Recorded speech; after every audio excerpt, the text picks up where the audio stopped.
This one's gonna be a little different. 3, 2, 1, go!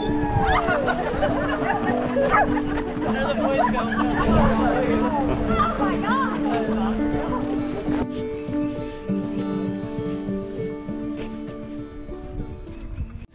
Don't mind me, just a crazy person talking to themselves in the woods. This morning we are out in Sadler's Creek State Park doing the Fox Squirrel 5K. Fox squirrel's a subspecies of squirrel down in South Carolina. For those of you who aren't familiar with that,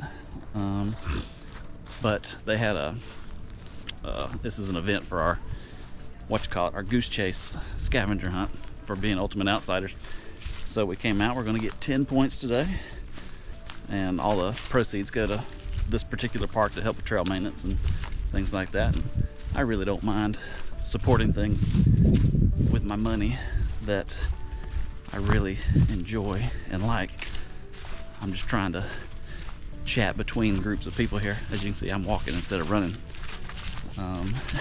But I think it's going to be hard to spot wildlife with all the dogs and people out here. I just talked to one of the rangers at one of the intersections, and he said as soon as he could tell the race had started because he saw every deer run out of the woods and cross the road running the other way.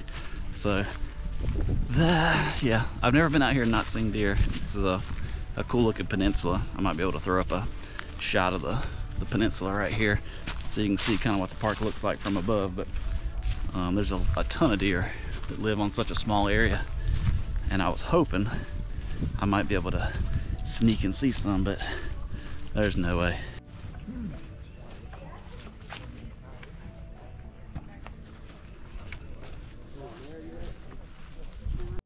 Let's do a quick update on Chewbacca. I spoke to Bonnie the other day, and she's talked to the rehabber, and they said that the owl she's eating, and she's able to be upright. I believe they said she was still in quarantine just because of some bird virus that's going around, but that they will need to do a procedure in order to remove one of her eyes because that was damaged in the accident. And Paul's the rehab place, the animal sanctuary, they are run entirely by donations, if I remember right. So they're trying to see how much everything will be, and then they were going to let me know, and I plan to do an update and see if we can do a fundraiser on the channel to try and get enough, depending on what it is. I have no idea if this is, you know, a few $100s or if this is like $10,000, but whenever they let me know, I will let you know. And I've already got, you know, a few people that have expressed interest in helping and stuff, so I just need to get a little more information and then we can go from there. But you know, fingers crossed that it's somewhat reasonably priced and that we might be able to help out. One of the last times we were out on this trail, my daughter Ray almost stepped on a pretty big garter snake. Sorry about this wind, it's coming off the lake. Not sure how well you can hear me, but I'll throw that video up right here so y'all can see some reptiles, because it's a little chilly today to see any of those. It's right there. Okay, I know, that was scary. Hello, big girl. That is a thick garter snake. Hello. Did you almost step on it? Willow, wait for us. Can I see one of your sticks? I just want to see how bitey it is. Oh, it's puffing. Hey, yeah. See, it's not even biting, it's just hitting with its head. There you go. Oh man, it's so pretty. Cruising along. I just wanted to highlight a few of the other features that the park has. They've got this nature trail that is paved, so it's wheelchair accessible as well. It's fairly short, but during the warmer months they've got bird feeders and things out, and they've got the frisbee golf course if you're into that. The lake is fairly big. It's not a very steep bank, so if you like to get out, play in the water, this is a pretty good spot for that. And if you look off in the distance, that is Georgia on the other side. Got the ranger station right there, and then our kids' favorite part of pretty much any park is the playground, which they've got a pretty good one here, and the view you can't beat.